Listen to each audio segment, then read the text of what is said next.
Assalamualaikum warahmatullahi wabarakatuh. Selamat siang para pejuang cuan. Gimana kabar kalian semua?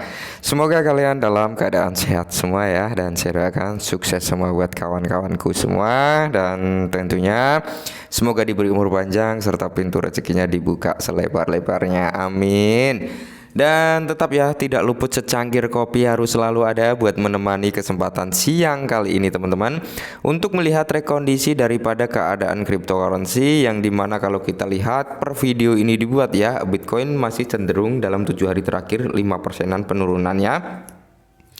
Dan untuk harga Bitcoin kali ini berada di area 25.800 teman-teman ya, dan disambut hangat ya, ada kenaikan 0,7%. Di sini ada beberapa koin juga yang sudah mulai menyambut kenaikan Bitcoin walaupun belum terlalu signifikan, tapi setidaknya mulai sedikit retracement gitu teman-teman ya. Semoga saja sih segera membaik ya, Bitcoin segera menyentuh di level 30.000 kembali, altcoin juga diberi napas kembali, Bitcoin dominance bisa turun jauh lebih tinggi lagi penurunannya, market cap daripada overall naik kembali, harapannya seperti itu. Dan di sini sesuai permintaan teman-teman disuruh updatein tentang PP. Oke, kita ada updatean yang sebenarnya ini bad news juga teman-teman untuk PP, tapi nggak apa-apa ya.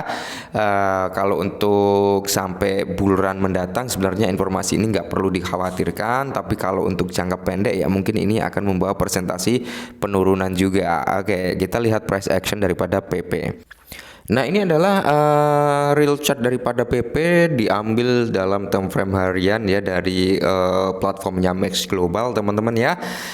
Jadi di sini kalau kita lihat teman-teman, PP ini sedang terjadi konsolidasi ya, karena dia udah beberapa hari mengalami penurunan. Nah, jadi di sini nanti akan ada yang area demand juga ya, atau area konsolidasi di sini, karena si PP ini sudah ngejebol di area supportnya ya. Support pertama dia sudah kejebol, yang garis hitam pertama ini dia kejebol teman-teman, dan ya bisa hampir-hampir menyentuh di area sini ya. Dia hanya ngambil imbalance aja di sini teman-teman ya. Habis itu naik sedikit dan terjadi konsolidasi. Mungkin untuk beberapa waktu ke depan, untuk beberapa hari ke depan ya, itu pergerakan PP akan berada di dalam jalur range ini teman-teman ya. Pergerakannya naik turun di dalam range ini ya, sampai nanti terjadi konfirmasi dia mau breakout ke atas atau mau breakdown teman-teman. Nah, ketika si PP ini mau breakdown, maka dia ada potensi buat ngambil imbalance yang ada di satu candle bullish ini, karena di sini masih ada imbalance ya, yang memang belum tereksekusi teman-teman ya. Jadi ini adalah ada gap antara candle sebelah kiri dan sebelah kanan. Ini ada gap, ini yang dinamakan imbalance teman-teman. Kemungkinan besar dia akan nutup imbalance ini kalau dia mau turun.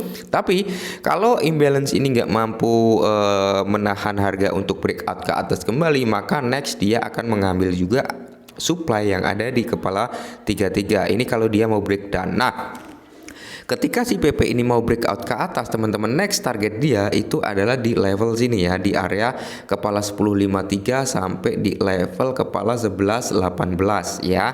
Setelah nyentuh di level ini, kemungkinan dia akan ada yang namanya sedikit retracement ya. Habis naik pasti dia akan ada sedikit koreksi atau retracement sebelum dia meneruskan momentum kenaikannya kembali sampai level 13 teman-teman, seperti itu. Tapi kalau dia mau turun ya ini gitu teman-teman, target terendahnya, karena ini adalah area pertahanan terakhir daripada PP. Jadi buat teman-teman yang bertanya, Bang, untuk masuk sekarang untuk 2 tahun ke depan udah oke belum? Sebenarnya kalau untuk masuk sekarang teman-teman ya, kalau kalian planning 2 tahun ke depan sampai tahun 2025 sampai bulan datang, ini sudah momentum yang positif untuk masuk ya. Nah, di sini saya sarankan masuk dulu 20% atau 30% dana yang kalian siapkan. Terus kalian bisa ambil atau entry buy itu di area kepala 5052 terus sampai di kepala 3354 atau 34. Kalian bisa open entry di area situ teman-teman, karena itu adalah area entry termurah daripada PP, karena ini adalah area pertahanan PP yang terakhir gitu ya. Tergantung sentimen-sentimennya nanti akan dibawa ke sentimen positif atau negatif. Tapi kali ini ada sedikit sentimen negatif teman-teman. Langsung saja kita bahas.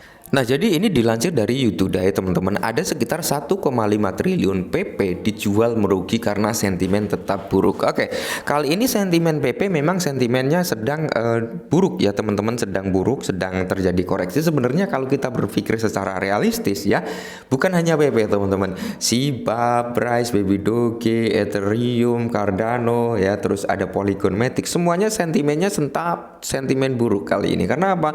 Semuanya mengalami downtrend teman-teman. Seperti yang saya bilang sebelumnya ya, ketika Bitcoin dominance ini masih stabil di presentasi yang cukup tinggi, maka jangan harap altcoin ini bisa naik.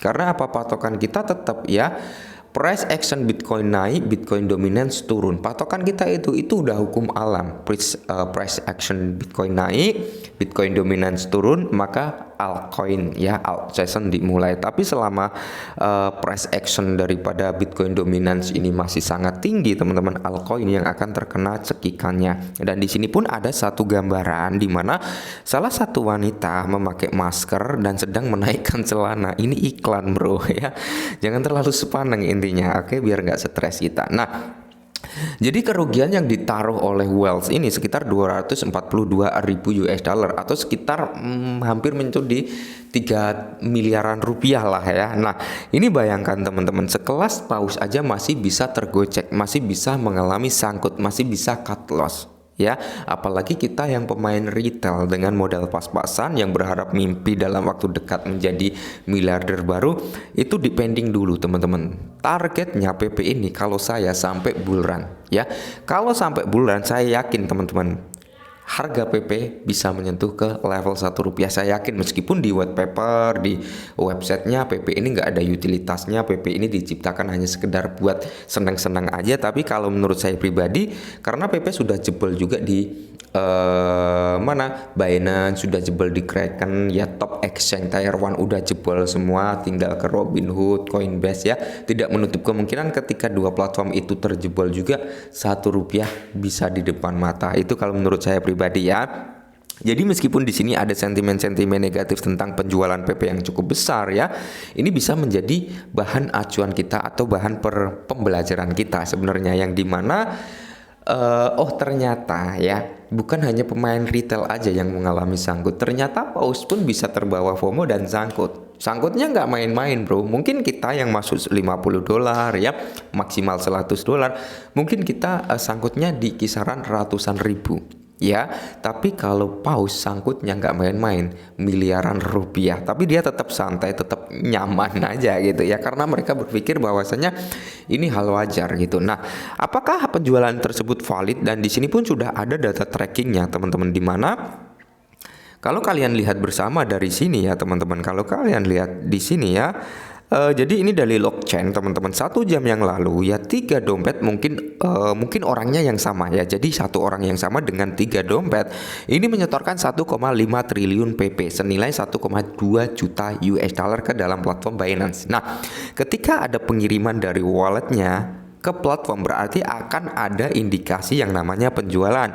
Nah, ketiga dompet ini menarik sekitar 1,5 triliun PP. Nah, setara dengan 1,4 juta US dollar pada saat dia beli gitu, pada saat dia melakukan pembelian. Dan ketika dijual dengan presentasi harga saat ini, nilainya itu turun menjadi 1,2 juta US dollar. Berarti ada sekitar kerugian 242 ribuan. Nah, jadi ini adalah data trackingnya teman-teman, bisa kalian lihat ya, in outnya, pengirimannya, totalnya berapa. Jadi ini benar-benar valid, no hoax. Nah, ini bisa dijadikan bahan pembelajaran kita juga, bahwasanya nggak semuanya apa yang kita pikirkan bisa berjalan sesuai dengan apa kemauan kita. Tapi gini teman-teman ya, ini sebagai penyemangat kita lah ya.